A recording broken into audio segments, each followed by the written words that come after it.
for Coolidge. The American Heart Association says the disco song Stayin' Alive is the near-perfect beat for hands-only CPR. If you see a teen or adult collapse from cardiac arrest, you only need 2 steps to help save a life.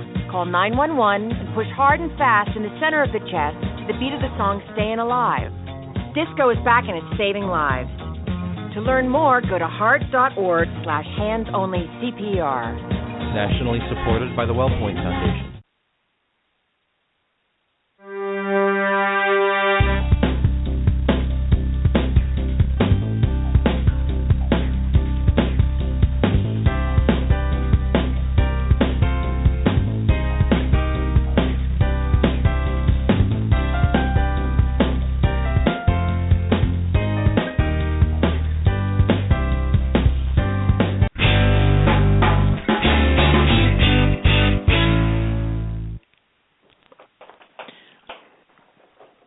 Welcome back to International Radio Book Tour with award-winning author John Nuckel. I'm your host, Rich Galhausen. So, John, let's talk about the characters a little bit more. I found it interesting when you were describing the characters earlier in the program, the way you described them as real people. You spent a lot of time developing the background or characters of the three main characters actually in your book. Let's talk about that.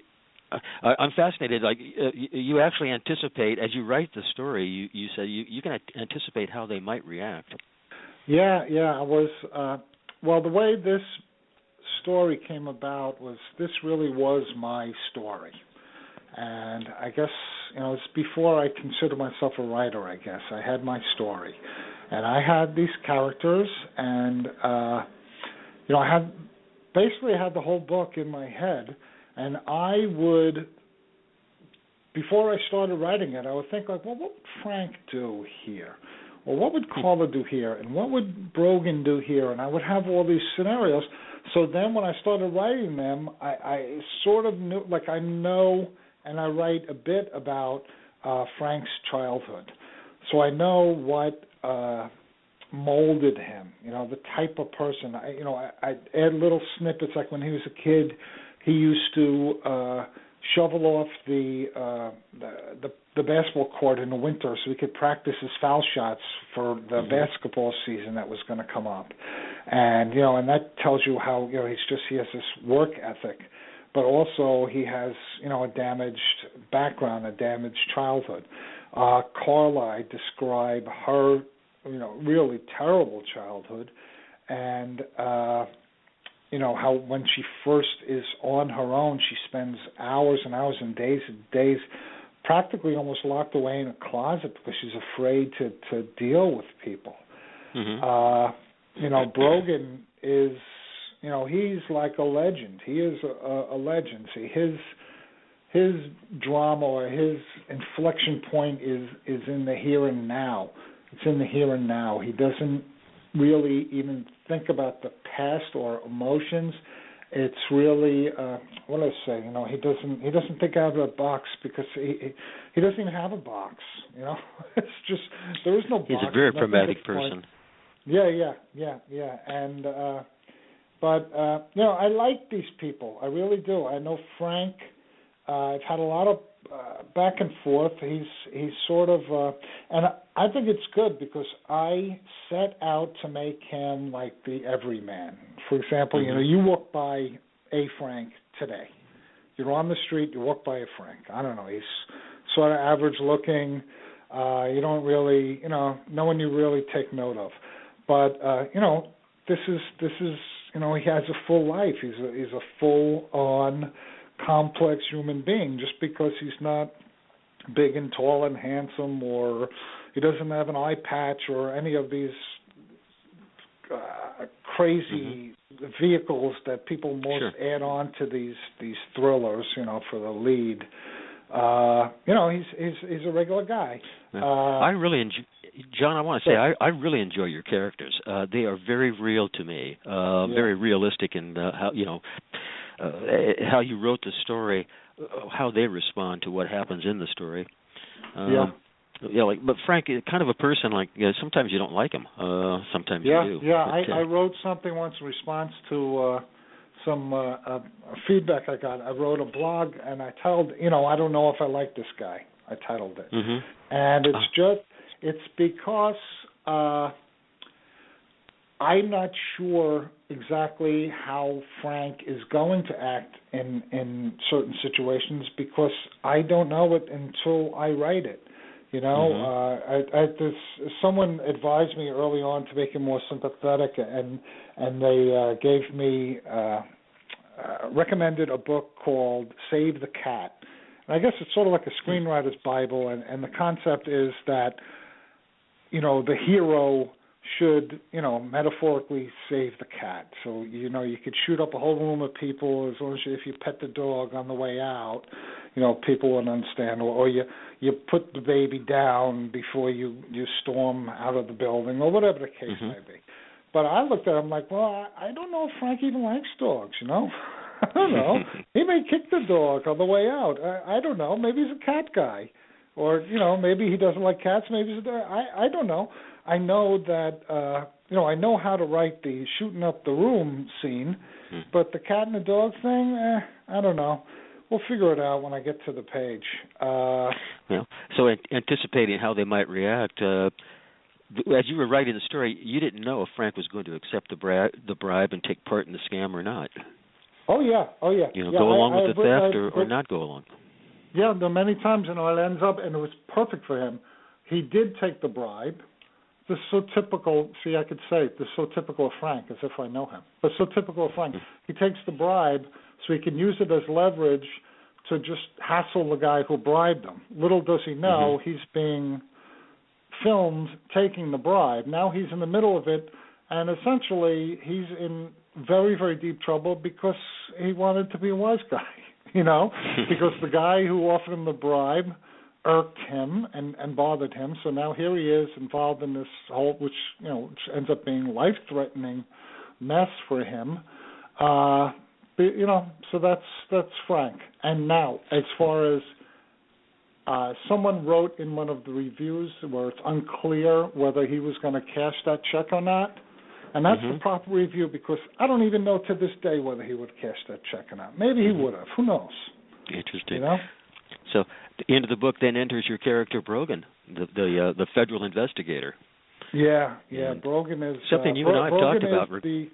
He's like the moral center, but he's very hard. He's a very hard man, but he's older. He's nearing retirement, and he had been investigating this criminal for years and years and years. This ruthless criminal was behind the whole scam, this guy, Harrison Haywood. And he's been using his methods, and he picks up Frank because they overheard him taking this bribe, thinking that they could use Frank. Frank turns it around and says, wait a second, I think I know what's happening. And in like an hour, Frank figures it out. And Brogan has been for years, and it's not because Frank is a super genius, or Brogan is, not a good investigator. It's just that it's a new way of doing things. Everything is, the technology has come in. You can do it online. You can do it through a computer. And, maybe it seems antiquated now, but in that time, half of the trading floor was using buy and sell pads, and the other half were using handhelds. That's how it was back then. So it's unique to that time, but it really shows the the contrast between the old ways and the new ways, and that's a continuing theme throughout the book. So Brogan is sort of now he wants one last hurrah. Get this. He wants to get this guy. He wants to get this Harrison Haywood, but he knows his way and his time is over, and that's, I guess, maybe makes him somewhat empathetic. And then there's one thing. I want to mention one thing about Brogan that we've talked about. One of Brogan's viewpoints, in regards to what he does. It may not be legal, but there will be justice. Yes. No, you're absolutely right. And, that's a lot of people can relate to that now. And this goes back to all the Wall Street scandals and all of that. Absolutely. And a lot of the scandals that have gone on, and I've made note of it in future books, and concurring books, that a lot of what went on was not necessarily illegal, and but certainly it was immoral, or it was not fulfilling your fiduciary duty, if you want to be technical. But see, someone like it is because of the novel also, but no one's paying any fines in my books. Yeah. And Brogan is the one in charge of that. There was one scene where Frank looks at Brogan, and he looks into Brogan's eyes, and he says, "Well, I know this isn't going to end in a courtroom." So that's just the way Brogan is. Fascinating. Now that brings us to Carla. I'm fascinated with Carla. John, here's a character that you've created that I have compassion for, I have sympathy and empathy, but she is an organized, cold-blooded assassin. A very scary person. Carla is a creation out of my sort of general disappointment with one of the key things about a lot of thrillers. In a lot of thrillers, there's always the evil person. There's always the killer, the assassin, whatever. And they always have the parts that I have for Carla, which is the viciousness, the savagery, the way they kill people, the way they stalk people, the fire in their eyes, the evil that they feel. That's always in these books. But you never read or hear about who this person is. What makes someone do this? Oh my goodness, why would she do such a horrible thing to a stranger?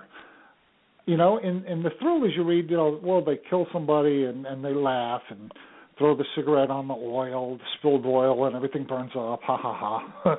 But with Carla, there's a reason why she would choose to do that. Why does she use, after the person's dead, why does she use a knife with a serrated edge? Why does she feel the things that she feels? Why does she, when she's alone, she thinks about how her life, that there's sounds in her past, a sound that she would hear that could bring her back to a place that was so painful. These are the type of things that when you read that, you sort of feel empathy, you feel bad for her, and then 3 pages later she's sticking a knife in someone's head, and then you catch yourself saying, "Oh my God!" But it is true, and this goes back to getting into the character so much. I've written, sometimes when I write her, I sort of get caught up in it also. I'm like, oh, this poor girl, and then I have to think, well, wait a second. I'm doing this to set up why she's going to kill somebody, So it's she's really is a unique character, I think.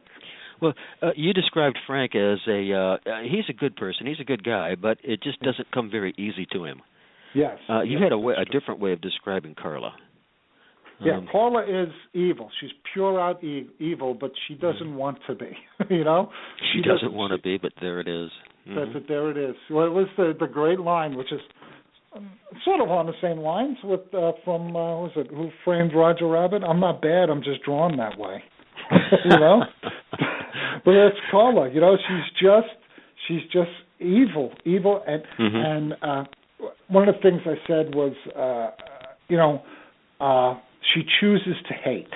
It's like a choice. Like I said, Frank and Carla both had very bad childhoods. Frank chooses to struggle, and maybe that's the less glamorous way, and maybe that's why people sometimes have misgivings about Frank, we'll put it that way, because he can disappoint you as a reader, like you think, oh, this time we came to a certain point, ta-da, the hero, and then, he gets drunk and gets in a fight with a bouncer, So, but that's real life. That's the way guys like him are. But Carla,